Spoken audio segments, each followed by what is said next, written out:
मंडळी नमस्कार. मी शंतनू आपल्या यूट्यूब चॅनल फिरस्ते आणि बरंच काही मध्ये तुमचं स्वागत करतोय. आज आपण पुण्याच्या जवळ असलेलं एक खूप सुंदर सिनिक आणि तेवढंच असं छान आध्यात्मिक ऊर्जा वाढवणारं आणि चांगलं फिलिंग देणारं एक मंदिर आहे. जे आजकाल सोशल मीडियावर खूप फेमस झालं होतं. तेव्हापासून क्युरिओसिटी जायची. आज परिवार जायचा योग आलेला आहे, तर आपण तिकडे चाललेलो आहोत. आपण चाललेलो आहोत चौराई देवी मंदिराकडे. आपण आता इथे बेसला पोहोचलेलो आहोत आणि इथं आता हा छोटासा ट्रेल सुरू होतो. दाखवतो मी तुम्हाला. हा असा इथनं ट्रेल चालू होतो. आता आपण हा ट्रेल चालू करू.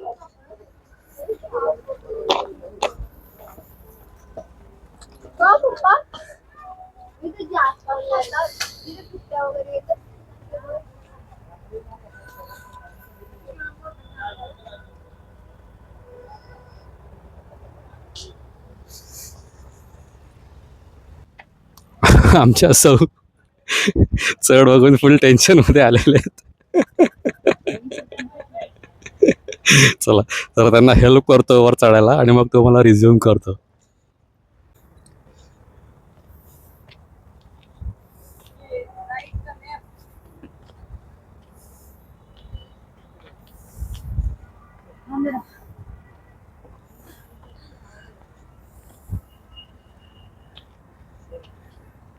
ही आमची यंग ब्रिगेड ऑलरेडी लीडमध्ये आहे.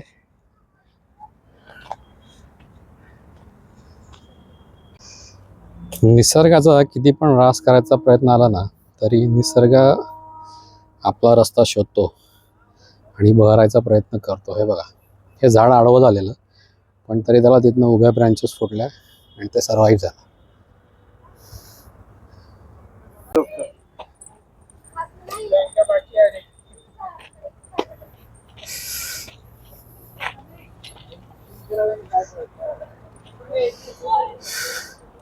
थोडंसं लिपरी आहेच आहे.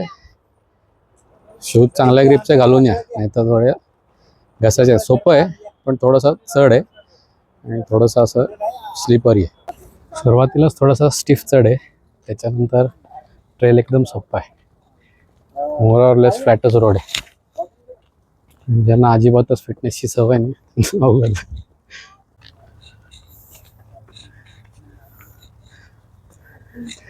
इथे यायचं असेल ना, तर आयदर सकाळी लवकर किंवा थोडंसं असं संध्याकाळच्या वेळेसच या, म्हणजे वातावरण छान मिळेल.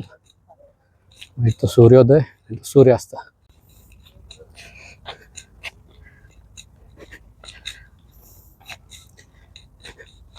हे एक छान आहेत, वाटेत असे चांगले बोर्ड लावलेत इन्स्ट्रक्शनवाले.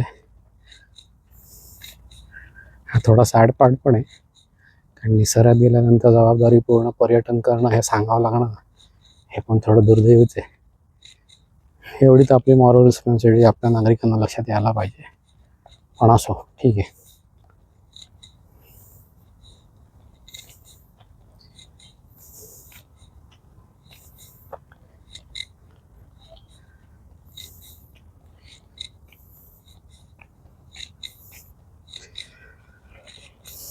सूर्यदेवता अस्ताला निघालीत.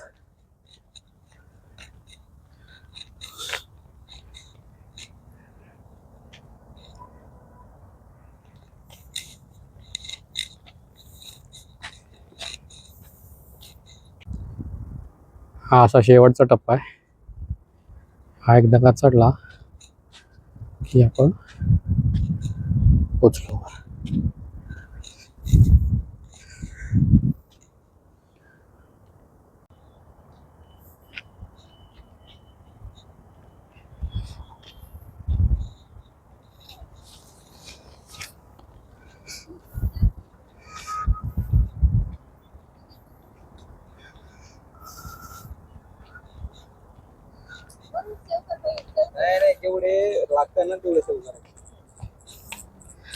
दोन्ही साईडला हा असा मस्त व्ह्यू आहे.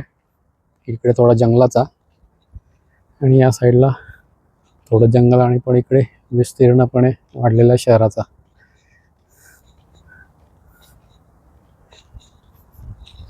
ज्यांची नॉर्मल फिटनेस लेवल आहे त्यांच्यासाठी हा हार्डली 20 मिनटं ते अर्धा तासाचा ट्रेल आहे. जे नॉर्मलपेक्षा थोडे जास्त फिट आहेत त्यांना हा 15 मिनटाचा ट्रेल आहे, लाईक मी. म्हणजे बिलो नॉर्मल आहेत त्यांना तो पाऊण तास ते 1 तासाचा होऊ शकतो.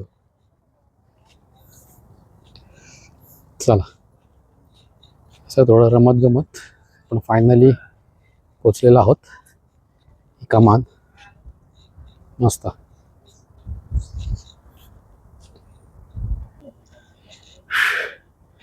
कमान इथून असं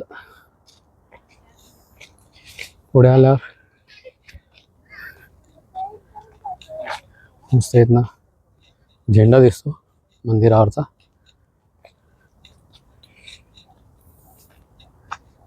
आणि मंदिर पण दिसतात.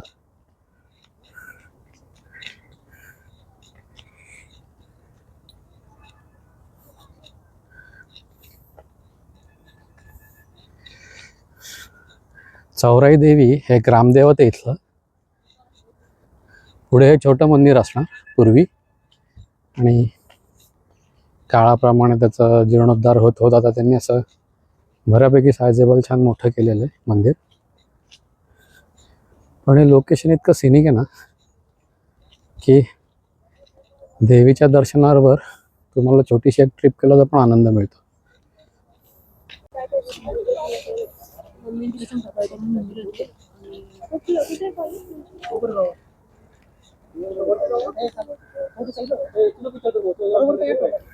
आरतीची वेळ वगैरे दिलेली आहे. चपला वगैरे घालावं लागतात इथे आणि असं प्रवेश.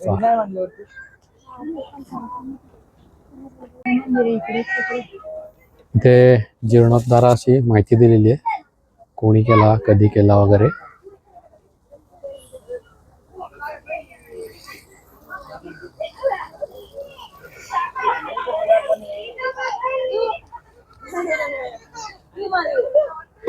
इकडे वाटेत एक मंदिर आहे.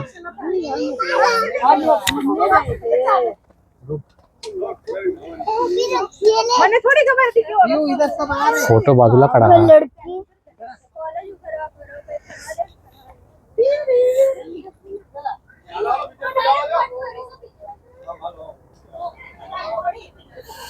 इथे पण पूजा वगैरे होते. हे पण कुठलं पूजेचं स्थान असेल, पण मला याबद्दल फारशी माहिती नाही. कळलं तर सांगतो मी. छान वाटे अशी.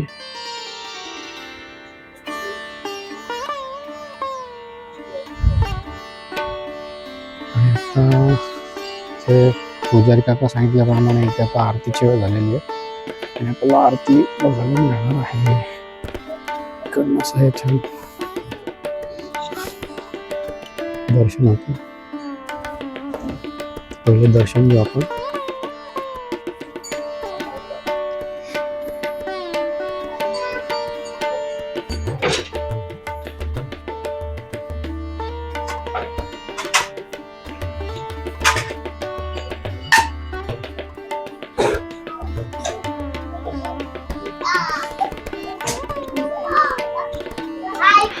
देवीची ही पाषाणात कोरलेली मूर्ती खूपच सुरेख आणि रेखीव आहे.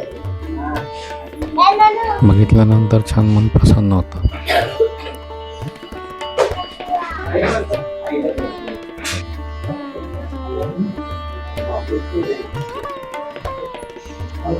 असं छान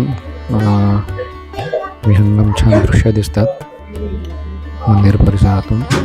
छान वाटतं.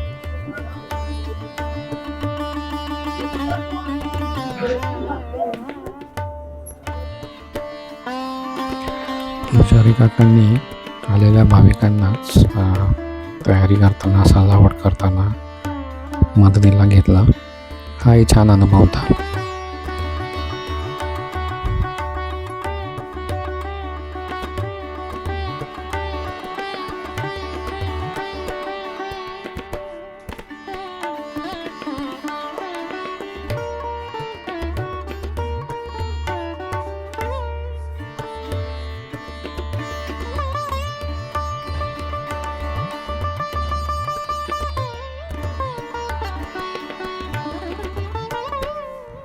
आरती झाल्यानंतर आम्ही ओम पठण आणि नंतर देवीचं नामस्मरण केलं एकत्र. खूप प्रसन्न वाटलं, खूप छान वाटलं.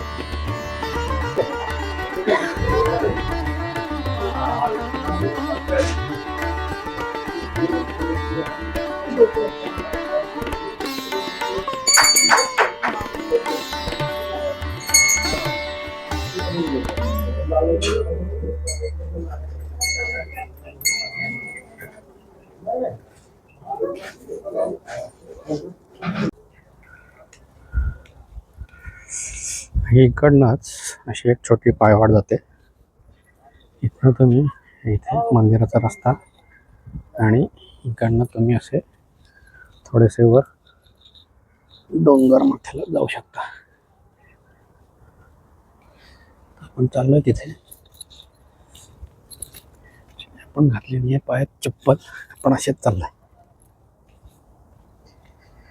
तरी काही टेन्शन नाही. काय आपला दक्षिणाला देवी.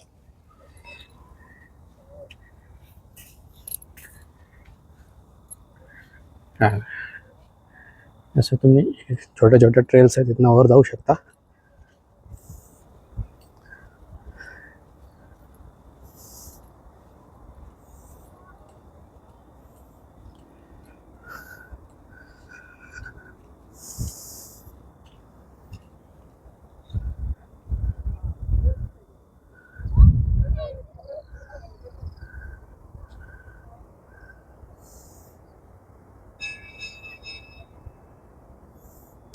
इथनं छान शहराचा सुंदर व्ह्यू दिसतो. समोर एक्सप्रेस वे.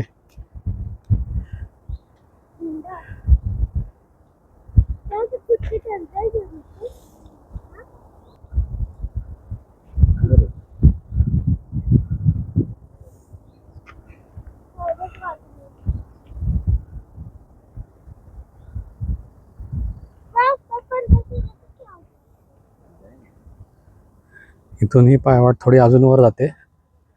अजूनही थोडे वर तुम्ही जाऊ शकता, पण तिथनंही काय सेम असंच असणार आहे, व्ह्यूज असणार आहे. अंधार पडायला लागला त्यामुळे आता आपण एवढे वर जात नाही.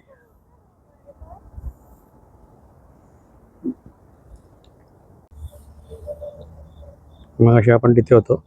तिथनं वाटेत जाताना असं छान पाण्याचं एक छोटा टाका बनवलंय.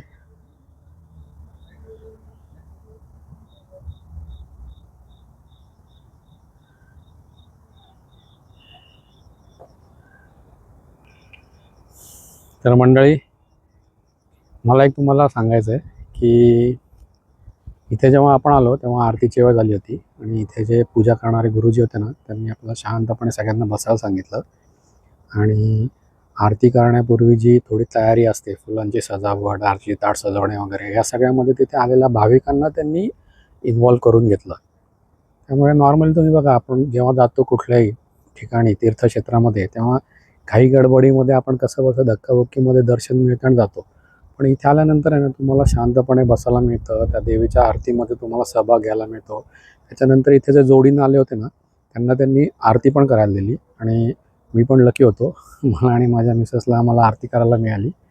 पण ते सगळं शूट करायला जमलं नाही. माझी तुम्हाला अपील आहे की जर तुम्ही इथे येणार असाल, इथली आरतीच्या वेळेला नक्की या. आरतीची वेळ अजिबात चुकवू नका, कारण इथे खूप छान आरतीचा अनुभव घेता येतो. त्याच्यानंतर आम्ही सगळ्यांनी मिळून नामस्मरण पण केलं एकत्र आणि देवीच्या नावाचा जप पण केला. हा अनुभव खूप छान होता, सुखद होता आणि मेन म्हणजे एकदम सरप्रायझिंग फॅक्टर होता हा. म्हणजे सगळं असं मला काही एक्सपेक्ट केलं नव्हतं. तर व्हिडिओच्या मध्ये मी आरतीची वेळ दिलेली आहे, ती वेळ शक्यतो बघून आला तर तुमचा अनुभव थोडासा अजून एनहान्स होईल. तर मी आशा करतो मी हा जो छान रविवारी संध्याकाळी घेतलेला अनुभव होता, जो तुमच्याबरोबर शेअर केला, तो तुम्हाला आवडला असेल. आणि जर माझे व्हिडिओज आवडत असतील तर चॅनलला नक्की सबस्क्राईब करा, व्हिडिओला लाईक शेअर करा. आपण आता भेटू एखाद्या पुढच्या अशा सफरीमध्ये. तोपर्यंत स्वस्त राहा आणि मस्त राहा. बाय.